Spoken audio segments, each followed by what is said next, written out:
Welcome to the A-Game Podcast with Nick LaMagna, digging into the minds and experiences of some of today's brightest entrepreneurs in real estate and business, along with Hollywood stars, UFC fighters, and your favorite rock bands. People that have figured out how to overcome obstacles, take chances, live boldly, and no matter what they do, they always bring their A-game. Most important question for you. Yeah. Did you start Jiu-Jitsu this week? No, I did not. I know. So no real excuses, although I have been really busy. Lots of stuff going on. I had an interesting experience. So as I'm a general contractor as well as a developer. And we built our own home, beautiful home in Alpine, Utah. We have tons of people that come by, take pictures and what have you. It's flattering. My wife's a designer. She designed the outside, inside. I built it. And we just get a lot of feedback. Well, I had a guy drop by our house on Thursday that really set this chaos in motion. So he stopped by, obviously very affluent, and he knocked on the door and said, I guess he emailed first and said, "Can I come by? I have a couple questions about your house." Of course, my wife said, "No problem." He came by and said, "Look, I love your house. I've been watching this house for the last year. I can't find anything like it. I looked at my wife's posted pictures of the interior on her website for a furniture store." The guy just went on and I goes, "Look, I got to have your house." My wife's, "Well, our house is not for sale." He goes, "No, anything's for sale for the right price." He says, "Just throw a number at it." She goes, "Well, I have to talk to my husband about that." He goes, "If you're serious," he goes, we'll talk, but this is home base. We don't need to sell. This is, So he goes, "Well, let me come back tomorrow and we'll just have this conversation. Your husband's around." So he comes back with his wife and just somehow gets his foot in the door and starts talking. Heather gives him the grand tour of the house and he goes, "Look, what do you want? Anything you want, just tell me." So she throws out this huge number of basically $1 million more than we paid for it. And he doesn't even blink. He goes, "Okay, I'll write a contract." And we've been stunned since then. So here's the funny part. So I spent the whole last couple of days, Friday and Saturday, looking for another lot next door, trying to get that tied up and under contract. My wife and I have been looking at house ideas and plans, all this chaos we didn't need. So we've got this big development we're doing. She's got a bunch of homes she's decorating and furniture sales and blah, blah, blah. Anyway, finally, we kind of had this spiritual sort of come to Jesus moment where we thought, you know what? This is home. This is ridiculous. So we actually called the guy back. He had sent us a formal offer. He was going to give us all the money up front as his earnest money. So, and he wanted us out in 30 days. And I just said, "No, we're not going to do this." So I turned it down. There for 30 days. Well, it's crazy, man. The whole thing is just crazy. Anyway, so the long story short, we turned this guy down and made him go away. And then this morning, we get a phone call from a neighbor who is very affluent, lives in a small 22,000 square foot house down the street from me, just literally a block. And she says, we're looking to downsize to a 13,000 square foot home. That's what I have. And she goes, "We heard you were going to sell it. Whatever that guy was offering, we'll pay $500,000 more."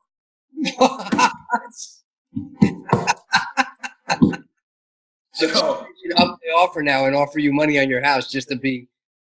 I don't even know how to respond to that. So my wife said, "My gosh, for $1.5 million more, is it worth the inconvenience?" And we're kicking it around anyway. But that's why I haven't started jiu-jitsu. Is I'm a mess. I got so much going on. I'm not saying you're not busy. I know. I'm not saying. All right, I'll tell you what. After this call, let's get on the phone with her and schedule it. All right. You have to hold my hand. It'll make your whole week better. You might sit there and get off the mat and just go, "I'm selling that house," or "I'm not selling that house." Like, dude, it clears the cobwebs like nothing. Right. Man. Hey, man, I'm all for it. It sounds fun. I'll try it. I need it. I know I need it. Well, you'll love it, most importantly. I don't think you need it, but I think you would enjoy it, and I think you would benefit from it in many ways. Yeah. I've seen it change too many people's lives physically, emotionally, psychologically, like all for the better.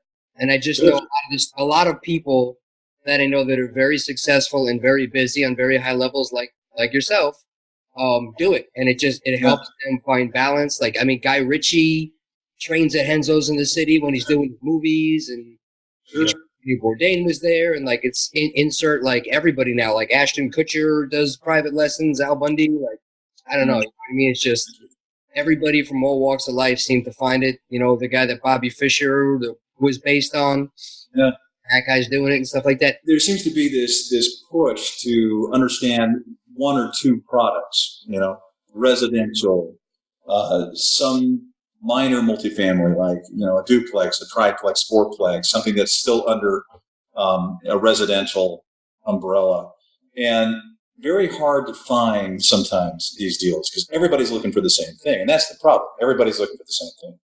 People go out and they really want to be successful, and they can relate to residential housing because that's what they understand. They live in a home or apartment. They understand the concept and that kind of thing. But there's so much missing. And so I'm all about the creation of wealth and creating what wasn't there. And so I like to go find deals where people don't see it or they haven't seen it. They don't understand the value in the land they have or the value in changing the building from what it was to what it could be. There's so much left on the table. There's a misconception too for people that are out trying to invest, you know, or that are new at this, or even people that are seasoned. I've run into people that have done this for years and years and have never thought about commercial real estate the way they think about residential. The price points to get into commercial don't have to necessarily be more than what you'd pay for residential. There's small commercial that really makes a lot of money. I have a couple examples that I share on the road of buildings that I've taken. One building in particular, I was able to buy it. It was dilapidated, yes, but people didn't know what to do with it. The reason it went back to the bank is because they had no vision. And it says in the Bible, where there's no vision, people perish. And so taking that building and creating something that would work on this little tiny historic Main Street really made a lot of sense. And so the price point, the entry point for me was only $100,000, ended up being about $300,000 finished, but I was netting $4,500 a month. That was a true net. So if you look at any kind of residential property and you think, well, gosh, you know, if I had $300,000 put it into residential, what would you make a month? You know, $500 maybe, if you're lucky, $600-$700. I don't know. Depends on what you do. But, you know, to pull that kind of money off, you can create cap rates and value through the creation of it all. It's a little more on the tricky side. There are things that you've got to do. You've got to be patient with it. But that discovery with the city and what you can get away with, what you can do, what the zoning will allow you to do is so huge and so critical. And that scales up. You know, I've done deals that are, I just did a deal on a building that, you know, I bought it for $3.5 million. You and I were talking about that. I showed you the deal. Cut off two big office building on the corner. Yeah, right. So that office building. Yeah, I mean, I literally had 8 hours of work into it. I found the building. I made an offer and grabbed it. The building only needed 3 acres to park it. So you can only subdivide when you can park whatever's there. So the office building needed, you know, the full 3 acres that it sat on. But the other 2 acres it didn't need. It was just kind of extra, unused, unwanted. And I cut that off and sold the 2 acres for $1.5 million, just over. And sold the building for exactly what I paid for it, $3.5, and I did it all in a couple of weeks. And so just the creation of some simple subdivision. And subdivision is something I've made a lot of money in. So somebody who hears something like that, because, you know, people think what I do just on the residential side or buying a couple of apartment buildings or just, you know, I consider myself a baby in all this, think what I do is crazy or a scam or like you're in some type of MLM or some type of cult or something like that. And then what you do is crazy to people that do what I do. But when you look at the average person and how hard they work their whole life and what they make per hour and like fighting traffic and all that kind of stuff. And I'm looking at your office and you're always home. I think you said you cook your kids breakfast almost every single day. I do, every day. You got a coolest dad ever thing behind you right there. You got a full head of hair so you're not all that stressed out. And did 8.5 hours of work and netted $1.5 million. You know what I mean? So I just feel I've been hearing, you know, I've been going to a lot of masterminds and stuff over the last couple of weeks and just trying to surround myself with people who are doing more than me or doing things different than me or better than me, because it's the only way you get better. You know what I mean? Like you said, I never want to be the smartest guy in the room or the most experienced in the room. And they just keep hitting that, like, always be willing to do what others won't. Always be willing to do what others won't. And I feel like you've just taken that to such a different level, and you're just living proof that if you just go for it, it pays off. Most people won't dig as, like I said it to you the other day. I went to the city and me and Nicole were like, holy shit, there is so much. And you were like, yeah, there is, but look at that turn into it if it pans out. You know what I mean? So it's true. It's true. People get hung up on the details. They're so afraid they can't get out of their own way. I mean, that's the problem, right? I mean, everybody's got this limitation in their head. They've got this feeling like, oh, I just can't do that. I don't understand that path. You don't have to understand that path. You know, in real estate, you could tie it up and give yourself enough time, enough due diligence time to go and find out, to go and uncover what it is you need to do. And look, if it doesn't work out, if you can't get the zoning the way you want it, you can't uncover things. Let the deal go. What are you at? Time? I mean, I don't get it. You know, the truth is I see people all the time that have, you know, all the excuses on why they can't do it. And then really what it comes down to is they're just afraid. And the fear is stifling. It's very real. It's very, very real. But, you know, overcoming that fear, that's another hour conversation in and of itself. Which I really do want to talk to you about that mindset stuff, but I didn't mean to cut off your credentials on the commercial side. So talk a little bit more about, you had that building that you do a lot of subdividing. You do medical, you do commercial, you've owned hotels, I had skyscrapers under contract. You've done raw land, you've flipped properties, you built houses from the ground up. You've done all. I mean, I feel like there's pretty much nothing you haven't done. You know, like it's. Well, I mean, there's a lot of stuff I haven't done. I mean, there's a lot of real estate out there, you know, that's everywhere. But there's nothing that I've found that has totally scared me yet. I mean, I've been nervous. There are deals you go into, and you know, and you don't know the answers completely. For me, it's a matter of you suspect it's a good idea, you suspect it's a good deal, you tie it up, and then you find out, and you work on a good, better, best, like I've talked about before. Good, better, best. So is it the best deal? Are you wasting your time? What could you be doing? I mean, I can go do little deals that'll take the same amount of time as these big deals, you know, and get paid $50,000, or I can go get paid $5 million. And, you know, so I weigh that out, and I do enjoy my time. And so now for me, it's become a real passion to get up in the morning, do all the things I love, be involved with my family, get all the kids to school. I mean, my wife sleeps in every day. You know, I take care of her. But I love that. I love creating this life and having this freedom. Real estate to me is freedom. It's breathing room. And it's fun. But, yeah, there's lots of deals out there. I mean, you know, it sounds so simplistic, I guess. Some of the things that I live by and some of the ways that I find properties, it seems very simplistic. And it is. And it's great when simple things work. So for me, when I go looking for a property, I ask 2 questions. I've expressed this several times when I've taught, but 2 questions. One, what else could this be? You know, based on the creation of a deal. I like to create. And so what else could this be? When I show up on a property, that's the first question I ask. And I don't judge my answers. I don't come up with a list of what I can't do. You know, I'm sure that list is long. But I come up with, what can I do? What are my visions? I always carry a journal with me, no matter where I go. I always have journals. Got them in my truck, got them in my office. And these journals have, you know, if you go through it, you'll see pictures, some pictures from my kids too. But I'll take concepts and I'll write them out. I'll take a building and I'll sketch out the building and how I feel like it could flow and what can I add to it and how do I cut it up? How do I subdivide off the ground I don't need? How do I create a project on that ground? And that creation has been just the key for me. So what else could it be is where it begins. And then after I figure out what I want it to be, I figure out the second question, which is how do I maximize the use of the building or the land? So what else could it be? How do I maximize the use of the property? Those 2 things really serve me. So then when I feel like I've got a deal that makes sense, I take it, I wrap it up, I tie it up under contract, I go to the city, talk to the zoning department, it's always the first stop, and I find out, you know, the truth about what it can or can't be. And how do I change things? Sometimes the answer is no, you can't do that. But if you want to go to the city and change the use, which I've done. So you can create a lot of wealth by just changing something into a project. I've I've changed land. I've come in and I've subdivided and created projects that with assisted living, senior housing, storage units, furniture stores, on the side, and cutting off what I didn't need. I've been able either to pay the project down or completely off. And I did that with my furniture stores by being creative.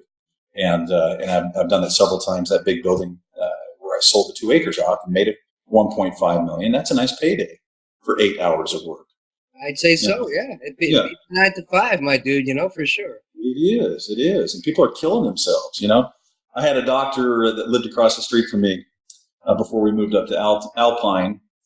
And he came across the street one day and he said to me, he goes, Osmond, can I talk to you for a minute? And he goes, man, what's going on with you? He goes, man, I think I hate you. He looked really serious. And I said, well, why? Why do you hate me? And he goes, my kids are always telling me that you're hanging out with your kids and with my kids. And then today you took my kids and your kids out to get ice cream. He goes, do you work? And I took that to mean, this guy's working 60 hours a week. And if he breaks his hand as a surgeon, he's done. That's a tough gig. So having passive income. But anyway, I'm kind of all over the map. It's hard because I get so passionate about, just finding the deal and kind of creating and looking at things from what it could be. And I certainly hope people will look at commercial real estate as a solution, not just residential. I think residential right now is a tough market. I think that's another really interesting thing because everybody that I've been coming across when I'm going to these different masterminds and stuff like that lately, or different meetups and stuff, everybody's always very thrown off by the fact because they go, well, where do you live? And I tell them like, I spend a lot of time in Chicago. I live in New York. Yeah. Well, how many properties do you have there? I'm like, I have some stuff in Chicago, but nothing in New York. And this is where my other stuff are. And they don't get it. They're like, I don't understand. And I'm like, well, for me, like if you have the whole country to pick from and the deal makes sense, it's like you said, you learn about that market. I find the deal. When I find the deal, it'll attract me towards a market. And then I'll dig in and I'll see if that market makes sense and I'll start to figure it out. And that might create some more opportunity for me, but it doesn't always work where you live. So for me, starting out with no money, no credit, no experience, trying to get into real estate in the New York area it was a bitch. I would never have been able to do it. So finding properties that were $30,000, $40,000 in Georgia and Michigan and Arizona, North Carolina. But you are in a market that if I went to any of those meetings and talked to any of those people and they said, hey, I'm in the Utah area, I'd say, well, how's the real estate there? There's no deals. It's so competitive. Everything's so expensive. And you've made like a lifetime's worth of wealth within an hour of your house. And you seem to have no problem making money there. So I feel like all of that is mental blocks. Like there's everywhere. It's just a matter of are you willing to look at it? And I feel like people discount things too much or put up these weird blocks in your areas and stuff, but what do you... That's really true, Nick. I mean, that's the problem. I mean, I've heard that too. People say, I just can't find a deal. And so that's why looking at things with a creative mind and creating value, it's critical. I mean, in this market, especially with how things are, you have to be looking for what other people are not looking for, what they don't see. And that's the craziest part about that is that there are more deals that people don't see than there are on the MLS. There are more creative, money-making deals rather than buying something solely on a cap rate, which I never do. I don't go in and go, oh gosh, I hope I can get a 5% cap on this. I don't do that. I go and create a 20. People think that's ridiculous or that's impossible. Most of my deals average out to about 15 to 20% cap rate by the time I'm done massaging it into whatever it is I want it to be. And that could be big or small properties. I mean, but there are so many. We have a standing joke, my wife and I've shared this with you, that if we need a new car, we'll just go look for a single-family home that sits on a big enough lot I could cut it in two. If the zoning says you only need a quarter acre and it sits on a half an acre, we literally will drive around, get on the MLS, drive whatever it is, we'll find an area and we can see it's visible that, hey, this older house is kind of off to one side. It's got this big lot. Nobody knows what to do with it. You buy it, you subdivide it. Now in this market, I could go anywhere in Utah almost in the markets that I like to stay, like you said, 1 hour from my house because I'm kind of lazy. I don't really want to go beyond an hour. It just doesn't sound fun.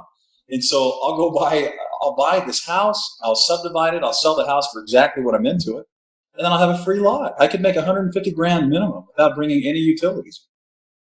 And people hear that and they go, oh, that seems impossible. I don't know how you do that. I'm like, well, it's actually a very simple concept. You don't even really have to take it through city council. There's no meetings for it because if it fits in the zone, it's a single lot subdivision. It's typically an administrative call. They'll just get it done for you. It costs very little to do. I don't care what city you're from. So even in New York, I've got family that live in New York. We just talked about, right? The video I just sent you? Yeah, so there's the point, right?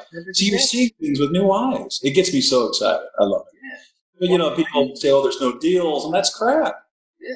Like something like that, though, because I've heard you say that before, and if I had never heard you say that, I would have never thought about it. But the second I was looking at it, and he goes, hey, it's 2 lots, I was like, oh.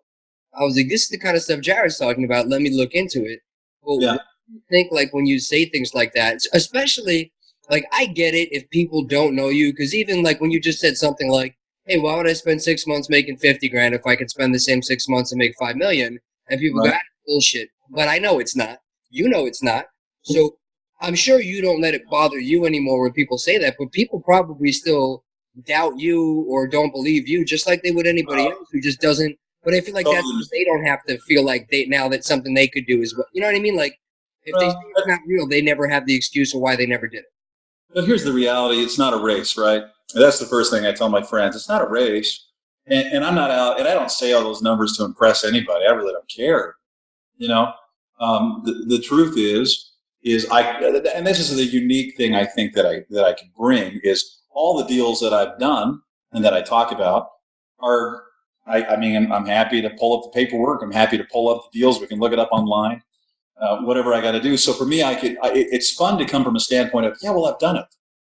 And it's okay. It's okay. And not that I'm so special.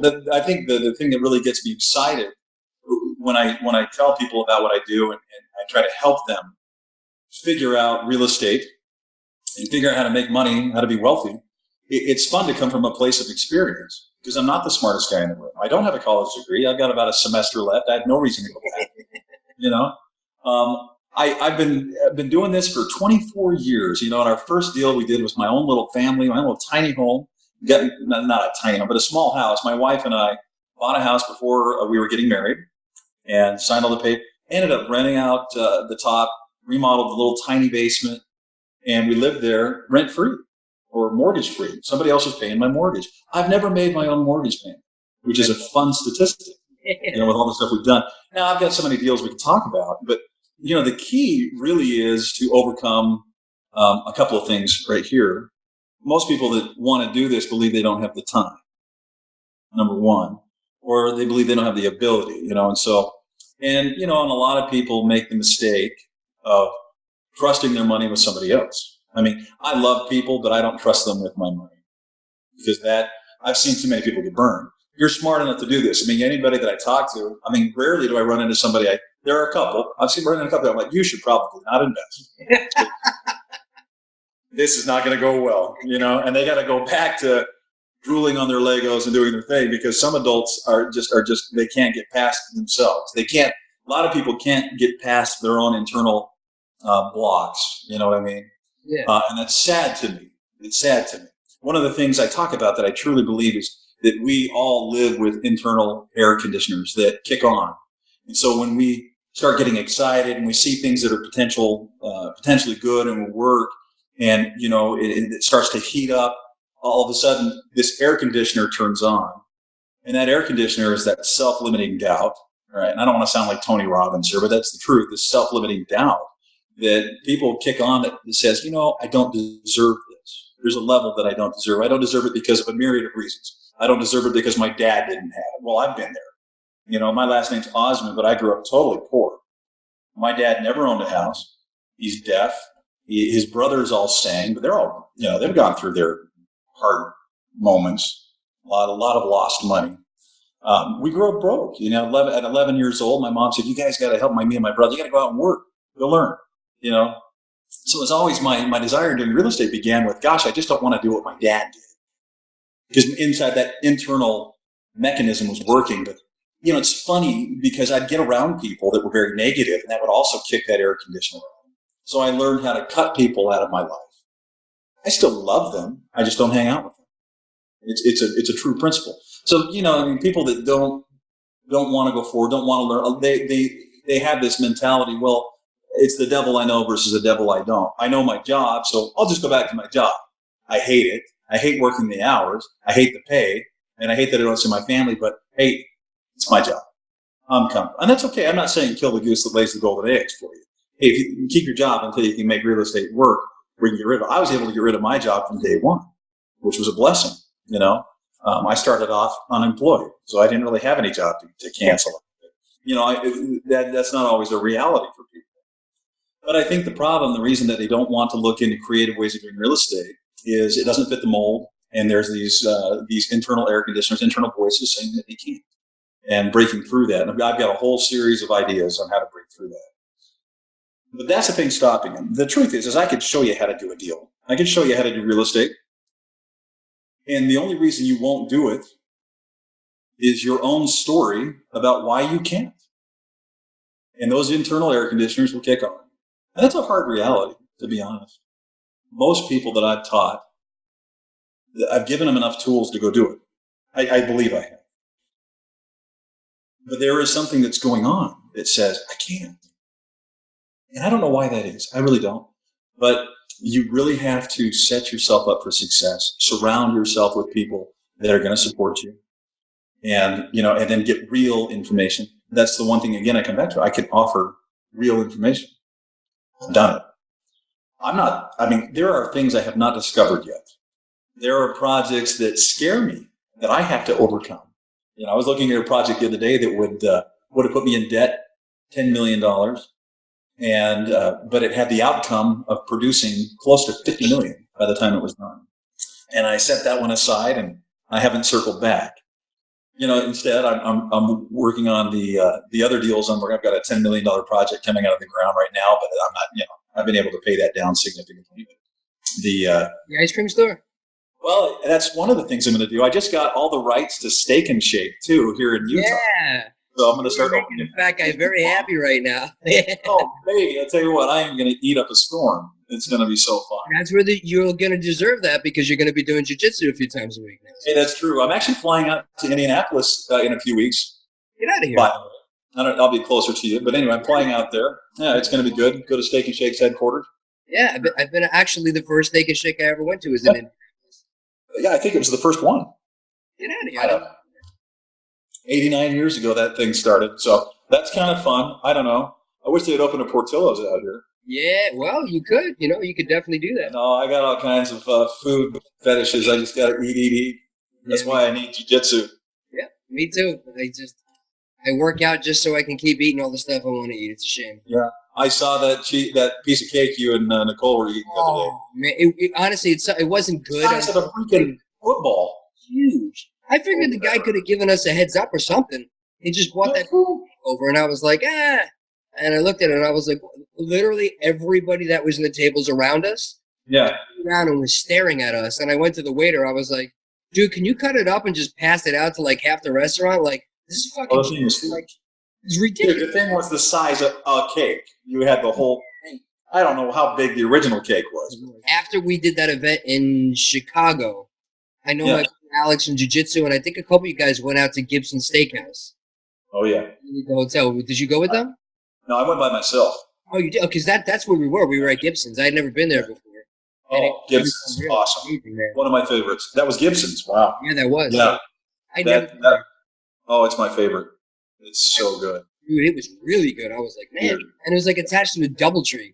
I was like, there's not a good restaurant attached to a DoubleTree. And they were like, sure is. Go over there. I was like, man, that was really, really good. Yeah. Oh, it's off the chain, man. It's so good. Love it. Love it.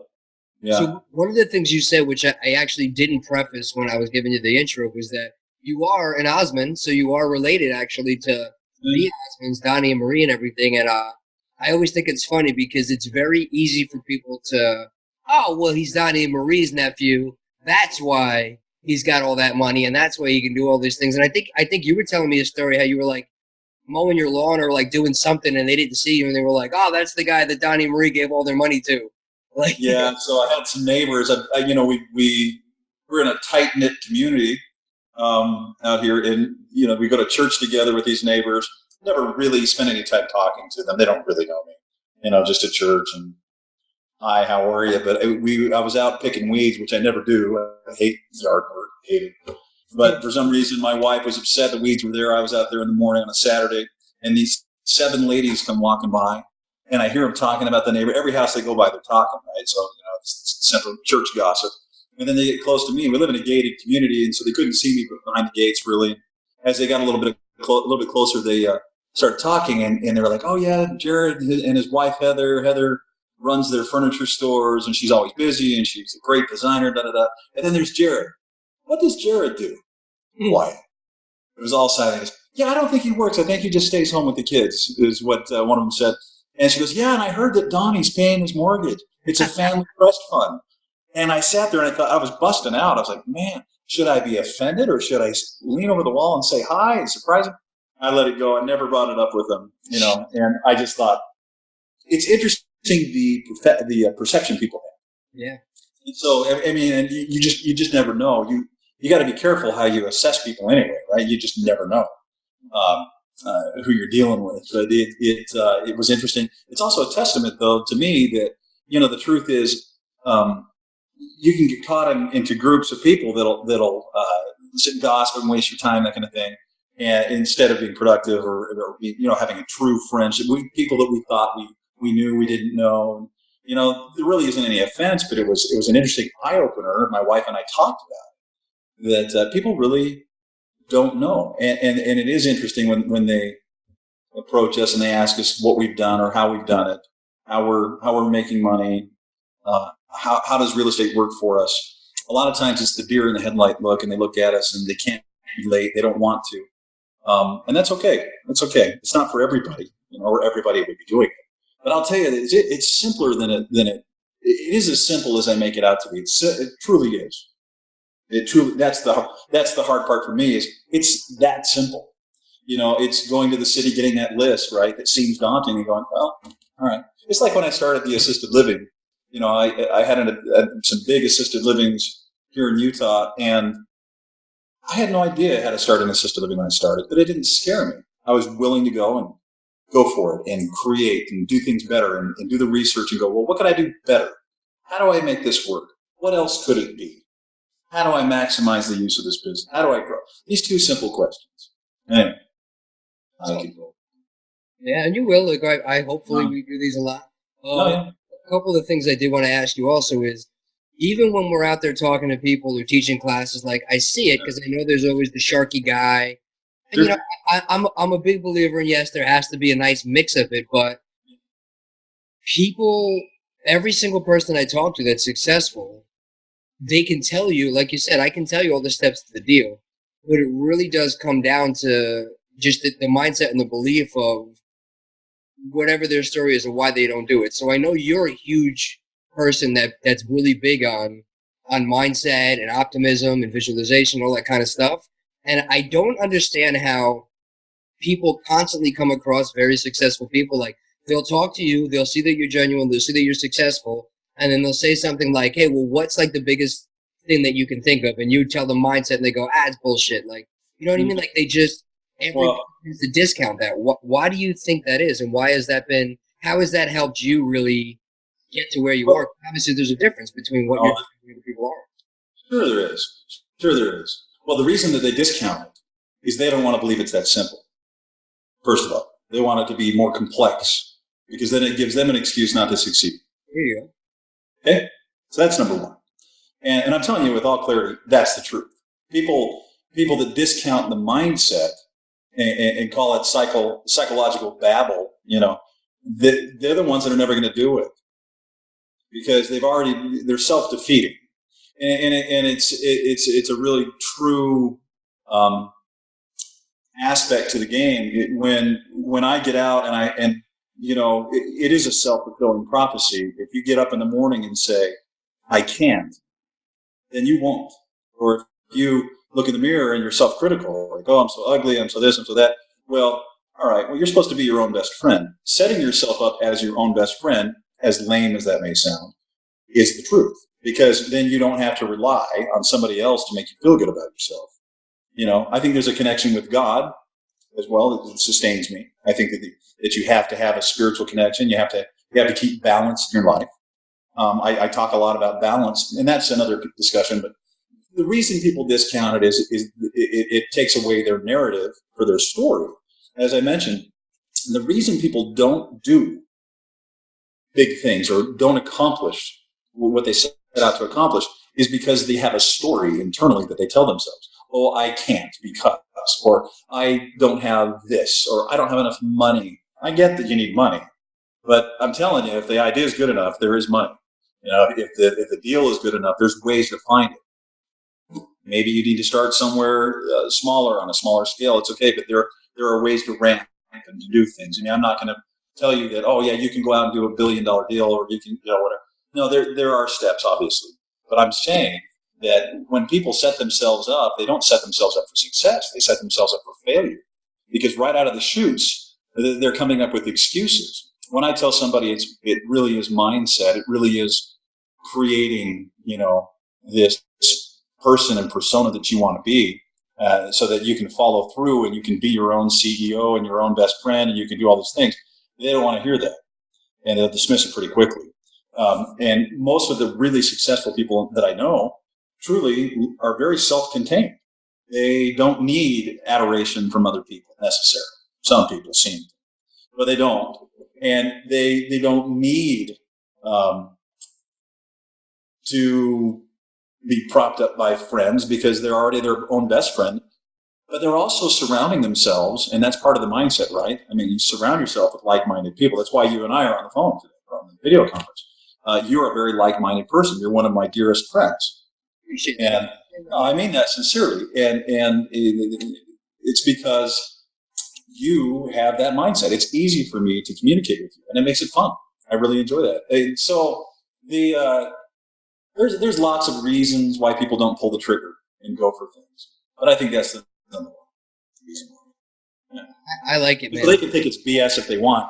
I don't care. Yeah, exactly. Well, you're at a place in life that if they don't believe you, it's okay. I can choose your arguments. You know what I mean? I like it. So, another thing, if you had to give advice to somebody, first off, starting out, what would your advice be, professionally or personally, whatever would be, of just something to kind of get them going? And two, one of the things that what I'm trying to do now, and I find myself doing, is really just level up.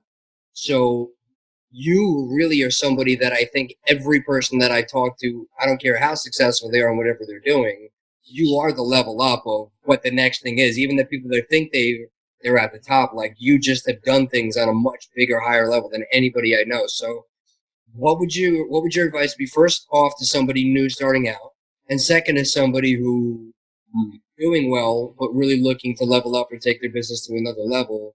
Like, what would be some tips or some advice or just any kind of words of wisdom for that? No, and the truth is, Nick, the first thing you need to do is take a breath. Everybody's so uptight. Just take a breath. The train is always coming. Take a breath. Relax. You'll find it. There are answers to questions. There are things that you will discover. You don't have to know everything. The greatest advice I can give somebody is to get started. Real estate is a way to make passive income, to make money while you sleep. And, everybody has an excuse. Again, that whole mindset of, oh, I'm too old, or, oh, I'm too out of shape, or, oh, I've got too many hours doing this. It's the story, right? You got to lose the story. All right, I see you work a job that takes a lot of your time. Okay. And you've got to dedicate time to your family, because I get it. So you need to start in kind of a smaller micro fashion. So what? Start. The reason I don't buy stocks is because stocks can go to zero. Real estate will never go to zero. Real estate is a natural hedge against inflation. Our currency is ticking down every day. It's tied to nothing. Used to be tied to gold, so they said, back in 1972, not tied to gold. And the reason I don't buy gold is because gold doesn't pay me rent. So the truth is, you've got to first get yourself in a good place. I mean, most people are surrounded by people that are not going to support it. You have to, if you know, you can't necessarily get rid of your spouse if she doesn't support you. I mean, you keep that relationship intact. You know, I mean, you should, I guess. So, but you need to set yourself up for success. You've got to start inside, and you've got to create this relationship with yourself. As weird as that sounds, that's critical. Where you discover that you can, and you have to also discover what is it exactly that's keeping you from feeling like you can do this. Where are those internal air conditioners? What are the limiting factors in your beliefs? If you believe you can't, why? Pencil it out. Write it down. And you'll find out as you write it out, it's like, oh, that's really self-limiting and it's BS. Okay? Belief system. You know, it really is. And the truth is that's where it all begins. I remember when I started off in real estate, you know, I had what I believed I needed. And so I put that number out there. I needed, I think the number was $3,000 a month. If I had $3,000 a month, all my bills would be paid. I could cover everything that I could think. I was so focused on that goal that I got exactly what I wanted within the first 6 months. Passive income. And from there, you know, every time, but if you set yourself up, and it's okay to set smaller goals. Set yourself up, try it, go and hit that, crush it, and then go to the next one and go. And it is very powerful. It is a very powerful thing. One of the big problems too, back to the mindset side of this, and this is probably the biggest problem, Nick, the reason I believe people don't succeed is they are shell-shocked. They are living with PTSD from a previous deal. Whether it's real estate or otherwise, I don't know. But some type of PTSD that has created such an indelible impression on their psyche and their ability to pull the trigger and their ability to go forward. Again, analyze what it is that's holding you up. Write it down. Come up with some clear understanding of those limitations and why you feel that way. Most times when you do, you'll realize those feelings are irrational. Or those feelings can be mitigated by saying, well, you know, this happened. And then you look at the players that were involved. A lot of time it involves other people that either screwed you over or, you know, and so, you know, you have to erase the past. You can't live in the past. You have to learn to forgive it and essentially, and most importantly, forgive yourself. Most people, I've done it. Every day it's a matter of personal forgiveness. We're so mean to ourselves. I mean, we hang ourselves up on past things and we're the most critical of ourselves. On who we are and on all levels. And that is so stifling. And so learning to forgive yourself and forgetting yesterday, learn the lessons from it, write it down, become clear on what you don't want. That's great. But don't spend a lot of time focusing on what you don't want. Spend a lot of time focusing on what you want. It's all cerebral. You're going to get a lot of people that will listen to this and they'll go, oh, it's just it's warm and fuzzy talk. That's great. I'm okay with that. But it's the truth, Nick. It's the truth. You know, I've done gigantic deals. I've done crazy things. I've got freedom and I'm able to live like, you know, I wrote on the dash of my car when I first started this, which I don't recommend doing, by the way. I took a sharp. I wrote on the dash of my car when I was single. I said, you know, I'm willing to live like nobody will. I'm willing to live like nobody will so that someday I can live like nobody can. And I was humble and I analyzed. And it's been a road, man. It's not a perfectly straight line. It's been back and forth. It's been very emotional to kind of go through it and to get to the point where I am now. And I still have much more room to grow. But I mean, there's been so many moments where I've been able to kind of assess it and go, all right, what am I feeling? Why am I feeling this way? And why am I not able to get past it? And it's taken me a minute. But those are important moments. You know, the deals are there. We can talk about how to subdivide. I can talk about how to do an assisted living. I can show you how to set up a business for success, how to go through the process of starting a business, getting an SBA loan. I can tell you the differences between banks. I can go through, you know, how to create cash through, you know, scenarios where you can buy, sell, and buy and keep. And there's there's all kinds of stuff to learn. But until you set yourself up here, that's tough. It's tough to get past that. And again, the whole time issue. People talk so much about time. Like, oh, I don't have time. Yeah, you do. You just get caught up on things that you think are important. But what's important is for you to set yourself up to be able to have more time later on. So maybe you take an hour less of sleep. Maybe you dial back a little bit on your hobbies. Maybe you reinvest in yourself. Maybe you find a different job if it's really working you so hard that you can't focus on this. Take the time to go and figure it out. Set yourself up for success. Anyway, yeah, I could go on. I agree, though. The same thing when people, when we talk and you see me posting stuff like I'm in San Francisco and I got up at 4:30 and drove an hour to go to Jiu-Jitsu. It's like, I think 24 hours in a day. And if it's something I'm really committed to that I love and I want to get better at it and I eventually want to get a black belt, that's what you have to do, is you have to do what other people aren't willing to do to get what you want, regardless of what it is. And that's why, one of the things me and Nicole always say is how you do anything is how you do everything, regardless of what it is. And I'm a big believer that you bring your A game, regardless if you're scrubbing toilets or building houses, you just do your best with whatever you bring. And I know that you have probably been the same way through your whole life. That's why I know if you take the principles of just what you do and who you are in real estate and you put that into jiu-jitsu, you're going to get your black belt in jiu-jitsu eventually the same way you did in real estate.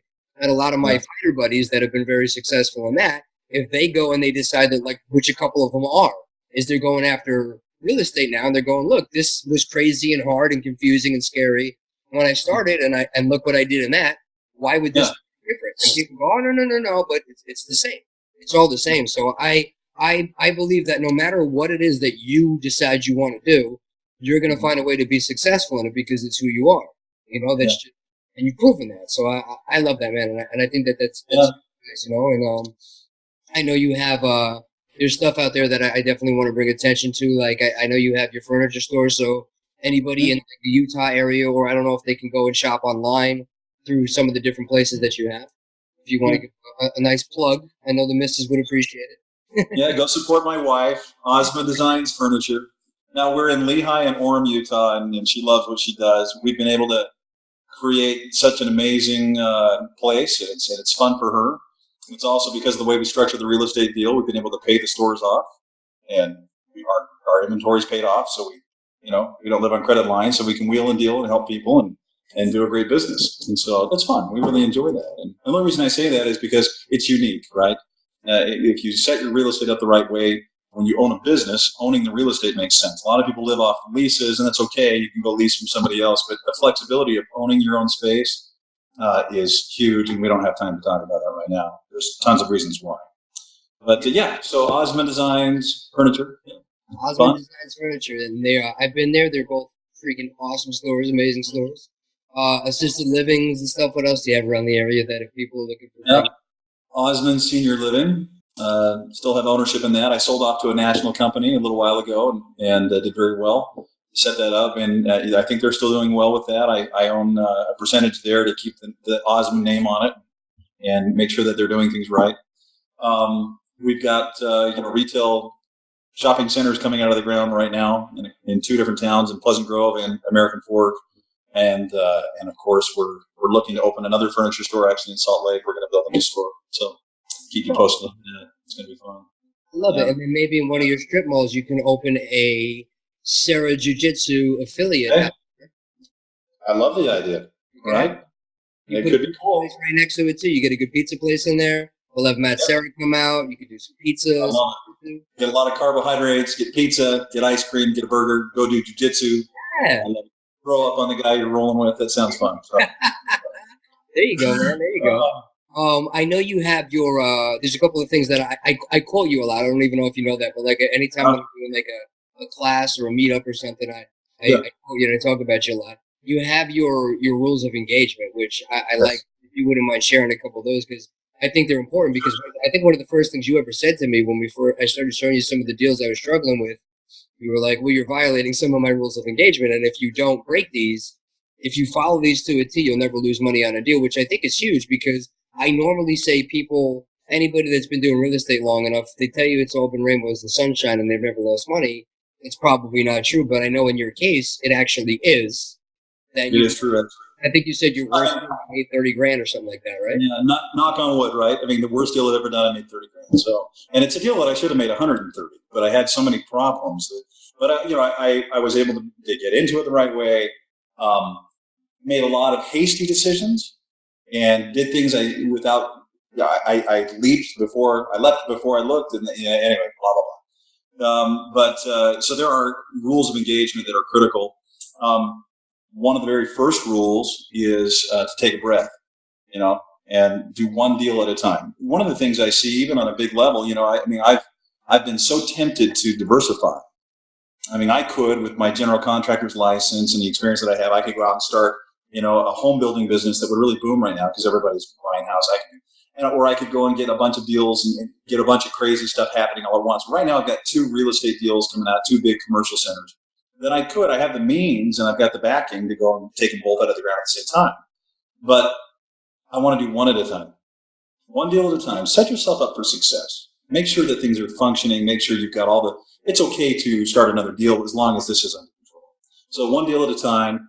I tell people to invest in an area that they understand. We just talked about that, right? So, if you're in New York and you're struggling with the price point, go to Georgia if you want, or whatever market you want to be in. But don't go there based on somebody else's recommendation. Go there, get on the ground, go and understand where the property is located. I mean, Zillow does not get it right, most of the time. You can't go off of, the comparables online only. You got to go check out the neighborhood. You got to make sure you understand the market you're investing in. So that's a big one. Don't take advice from a broke investor. Don't take advice from somebody that doesn't know what they're doing. There's so many people that want to talk, and you got to be careful too. I mean, you and I talked about this. Even in the real estate training world, there are people out there that are just talking heads. Yep. And so, I had a lady that sat in front of me when I was teaching one of the very first seminars I ever did, and really threw me off. She goes, "Well, I don't believe you." And the whole room came to a halt. There was a couple hundred people. And she stood up, took the mic, and says, "I don't believe anything you're saying." She goes, "This deal doesn't make any sense, and I think you're lying." And everybody got very upset. They're all like, "Oh, that's so rude." And I said, No. This is real, and we need to hit this on the head. I said, "What is it that you don't believe?" And she went through all the numbers, and she goes, "That doesn't make any sense. How did you get this much money out of the deal? How did this work?" And I said, "Why don't I, first of all, let me prove to you that I did the deal. Why don't I get the statements, the HUDs, from closing? I'll have my wife." Now, I've never done that before, and maybe that was a violation of my privacy. I don't know. But I called my wife in real time right there. I said, "Hey, can you please email me the HUDs on this deal?" Emailed it right over. A few minutes later, she had it, and we looked at it, got on the county records, pulled it up, showed that I still owned it, how I made the money, what I did. Anyway, and turns out she was an investigative reporter for some big newspaper that had heard about us being there, and she came out there to see and vet this seminar. Truth is she actually ended up doing some deals and has done very well in real estate. So it's kind of fun that I was able to kind of send her down the road or be a part of that. But understanding how to engage, I mean, it's really important to me that people are careful when they get out, getting ready to invest. Having multiple exit strategies on a deal. A lot of times people get kind of stuck in one exit strategy, meaning, okay, well, I'm just going to buy this and flip it. And that's their exit, is to flip it. Well, it doesn't always work out that way. Back in 2008, the market dropped. What do you do? And so you have to protect yourself. And I always have several different ways out. I'll always go into a deal, and the only deals that I'll do are the ones that have multiple ways of creating the deal or getting out of it. Whether it's renting, it's owner financing, it's flipping, it's subdividing, it's creating something that it wasn't, changing the use of the building. There's so many ways to do it. And in that creation, that creative side, it gives you a lot of options in case something does go wrong or you end up having some kind of weird snafu with whatever it is you're doing in the economy. So, yeah, there are rules of engagement. I actually pulled them up while you were just talking that. Oh, good. Go over them. I love technology, man. The fact that I can be like, I can pull these up right now. And I guess I could have done that too, but I decided not to. No, but that's why you're my guest, so I like to do that for you. I didn't think I wasn't listening to you. Hold the service. Thank you. Slow, steady pace wins the race, one deal at a time. One deal at a time. Number 2, beware of so-called experts that don't invest, which, like you just said, they are everywhere, man. It's It's unbelievable, you know, and I'm one of the first people who goes out there and I'm like, look, you guys are here to learn from me, but I'm going to tell you that I've done a lot of stuff right, but I've done a lot of stuff wrong, which I think is equally as important. And the people that don't have that experience that are out there teaching things, I do think that's a big problem of why a lot of people are not successful, because they're learning from people who have not been successful, and then they're teaching other people who have not been successful. It's just a crazy slippery slope, unfortunately. Yeah. No, you know, the thing is, everybody has this scenario. They've got your mom said, well, you should buy this stock, or your dad said, well, this is what I would do, or your best friend says, let's get together and invest in, you know, in a popcorn factory or something. You know, I mean, everybody, they get advice from people that don't invest and haven't had any track record or experience. Now, I mean, when I was first starting out, even though I was very cavalier in the ability to go out and uncover, you know, whatever questions I had, I found a lot, just from the beginning, I found a lot of comfort in going and talking to people that had done it. Not everybody was willing to share with me. Sometimes people that are successful become very arrogant, and they're not humble. They don't want to help or share, or there's this feeling of scarcity. But to be honest with you, man, there's a lot of room at the top. It's pretty lonely. I mean, there's a lot of room. There's a lot of real estate out there. You can throw a stick and hit a building or a piece of ground. I bet you we could analyze it and create wealth. This is the part that kills me. They're like, well, there's no deals. That's crap. There are so many deals. What do you want to do with it? How do you want to change what we got? Sometimes you can, sometimes you can't. Some properties are just limited. That's okay. Move on. But yeah, be very careful who you take advice from. And move on is actually number 3, which is don't panic, don't jump, always be willing to walk away, never be emotional about real estate. Don't get emotional. Don't fall in love with the curtains. You know, even my own personal home, I built this amazing house, and someone just offered me $1.5 million more than what I'm into it, and I'm thinking I'm going to take the deal. And it's inconvenient. I feel like you're going to up it again, and you're going to be like, all right, so. Yeah, $2 million. I do. You know, it's interesting. And again, I'm not trying to.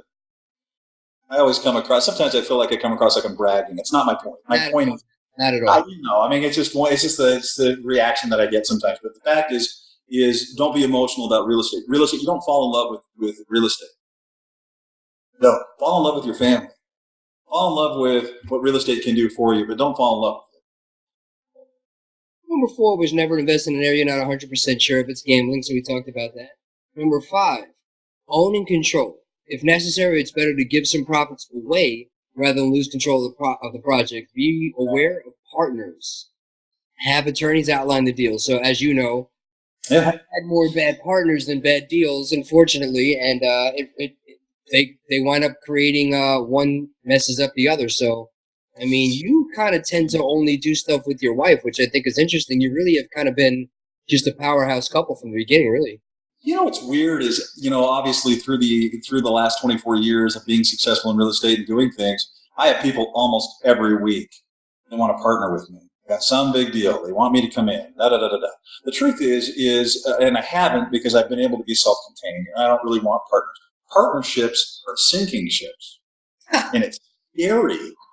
It's scary, dude. It's scary as hell, because the fact of the matter is that person can tank the deal, because maybe in their head, you know, if they have control. Well, this is why I'm willing to give away profit to control the deal, so that my idea spells out. If I'm going to spend all this time and energy in creation, and I get it. I get that people need partners. I understand that. Not everybody's self-contained, right? That's very rare. But you need to make sure that your creative ideas, your creation is followed through, and that there's a clear path. And one of the biggest things to make sure you have in that partnership deal is a legal paper that shows you how to get out of it. Because partnerships are sinking ships. And so when it's like, you know, you need to be ready for the divorce the second you get into that deal. And, you know, especially, I'm telling you right now, if you want to save your relationships, make sure you have an exit strategy, so that you can say, look, we're going to save our relationship, Mom, because I'm going to partner with my mom, you know, whatever it is, you know, make sure you're careful, because I've seen so many families just get torched and burned, and, you know, people embezzle, or they take liberties they shouldn't, and all that does is create drama. I don't have time for drama, you know. I think you are one of the most interesting people I have ever met, and you're just a really good guy, man. So none of this stuff about worrying about coming off as bragging or anything like that.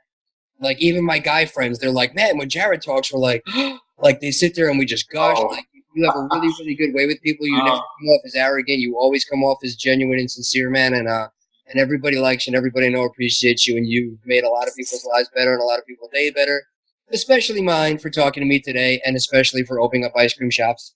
I love all that stuff. But I'm into that. It's my pleasure. No, it's my pleasure. Really, sincerely, I love it, and I want to help. You know, it sounds a little altruistic or idealistic, but it's a principle in life. I know that you get what you give. You know, just a quick tidbit. Whatever you give, it's the law of returns, man. It comes back. I don't know how it is, whether you call it karma, where, you know, you want a good relationship with your wife, then, you know, give. You know, in whatever you do in your life, that does come back. And in marriage, you know, I tell you, marriage is no easy deal, and I don't want to take a sidetrack, but I tell you, whatever you give, you get back, and it's the same thing in business. You just have to make sure that you're giving it to the right people. Yeah. You know, you can waste a lot of time, and a lot of effort, and a lot of energy. That's why you got to set yourself up with the right people and surround yourself, so that you're not just wasting your time or wasting these pearls before swine, if you will. And you got to be careful.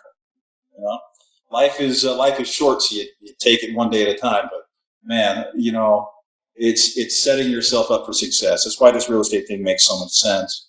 You just got to get out there and do it. You got to engage, and that's the key. Getting people out the door and starting to look and starting to find. And one thing leads to the next, and you know, every tough conversation you have brings a level of understanding and clarity and success. Those tough conversations what matter.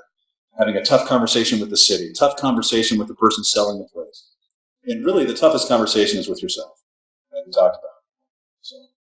Wiser words have not been spoken, man. I appreciate it. I'll let you go do your thing, but thank you for your time as always. And when you get some downtime tonight, give me a call, and I'll update you on some of the stuff we were talking about earlier in the week, too. Awesome. You got it, brother. Thank you, sir. I appreciate it. Always a pleasure, man. All right, man. Good to talk to you. Tell the family I said hello. I will. Talk to you soon. See you, brother.